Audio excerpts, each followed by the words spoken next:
Today's an exciting day. I have a rolling pin. In fact, I have 2 rolling pins. I am wealthy with rolling pins. Today I'm gonna cook from the newest cookbook of Vincent's that I have. It is the Come Into the Kitchen cookbook. This cookbook is in between a treasury of great recipes and Vincent's Cooking Price-Wise cookbook that went along with the TV show. This one, Come Into the Kitchen, is still with his second wife, or third, his second wife, Mary Price, and it is a cookbook of Americana. And actually the recipes in it look really, really good. Today I am carrying on with my cheese theme, and what we are going to make is something called Cheese Delights. Cheese Delights are cheese biscuits, not to be confused with Cheddar Bay biscuits, I suppose. We are going to make that. This recipe is allegedly from the antebellum period of America, and the book is separated out into sections that are periods in American history. So it goes from the beginning of the Americas through to the modern time, which was the 60s, and I guess forward because there are some space type recipes in here. So this is going to be a lot of fun to cook from. So today we're going to attempt to make Cheese Delight, which is basically cheese biscuits. So here's your reminder. Hey, friendly reminder, I'm not a chef, I'm not a cook. I'm a Vincent Price enthusiast that is now cooking her way through all 3 of his cookbooks to see how they taste in the modern time and to a modern palate. Yeah, let's get going. So I have already measured out and weighed out everything that I need to try to get better at this, though there's really not that many ingredients for this. I am going to cut it in half because the recipe makes 6 dozen 1.5 inch biscuits, and I don't need 6 dozen 1.5 biscuits. That is a lot of biscuits. So I'm cutting it in half. So the first thing we need to do is cream the butter and the cheese together, and I am not going to pull out the handy dandy large stand mixer, and I'm just going to try to do it all in the Cuisinart food processor. Butter, cheese. Mix in flour, salt, and cayenne pepper.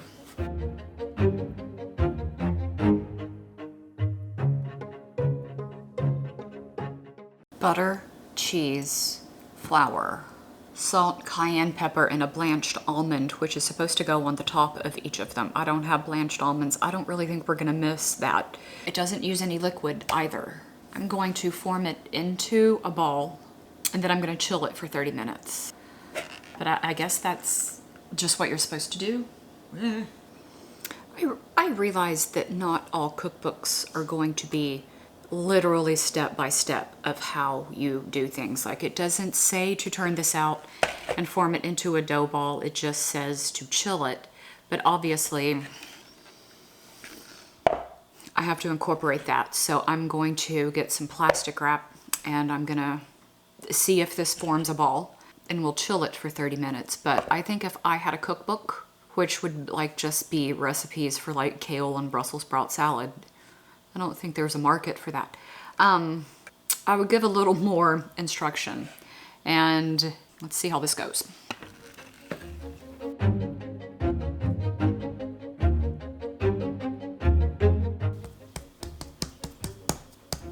Dough is fun.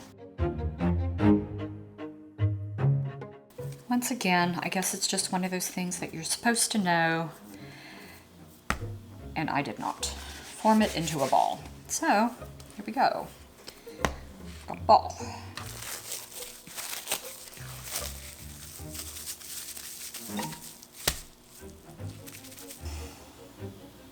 So I'm having a bit of a crisis of knowledge. The dough is still chilling in the fridge. I'm gonna pull it out in about, I don't know, 5 minutes, but here's the problem. So the rest of the recipe is, we're gonna chill it, and we are going to roll it out into 1/4 of an inch thickness.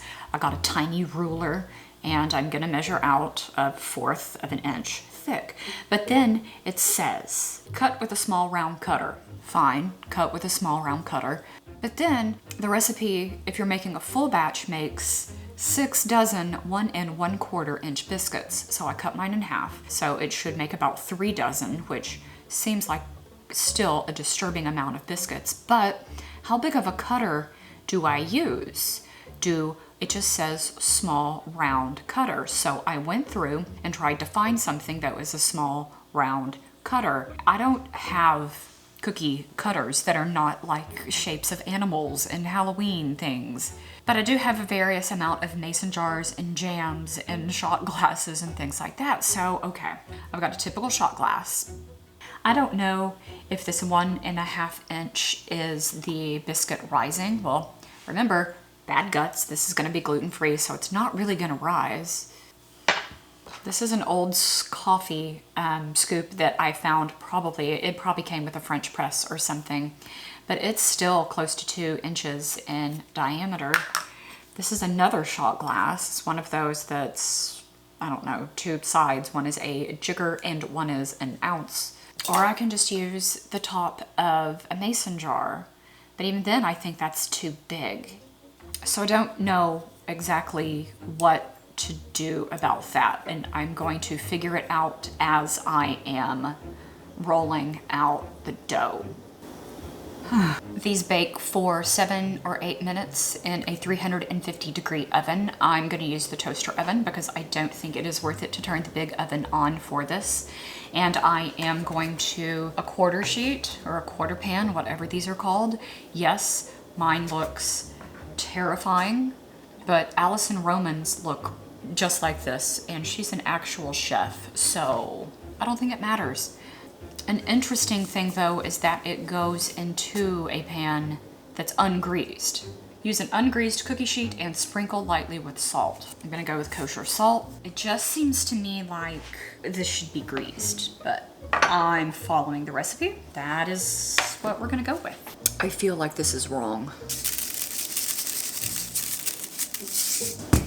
I'm gonna do 2 just in case.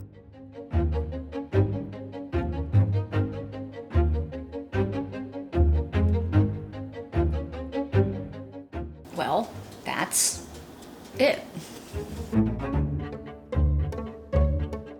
We're gonna use a shot glass. This seems to be working the best.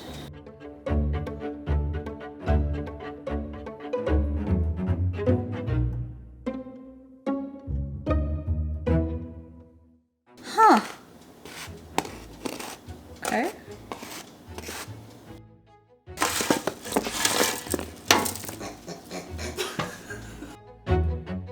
Do you know what it is? Well, first of all, rub the salt off the bottom of it. It is definitely a biscuit in so far as like a cookie biscuit and not what we would think of as a biscuit. Is it what an English person will think of as a biscuit? Yes. Or is it A soft Cheez-It. This is a soft Cheez-It. the salt actually is what kind of drove it home for me, because some Cheez-Its have a little bit of salt on the top of it. If you're gonna salt the tray, I wouldn't salt the recipe. This is a Cheez-It. It's a delicate Cheez-It. Okay. Cheese Delights are delicate Cheez-Its. Thanks so much for watching. See you next week.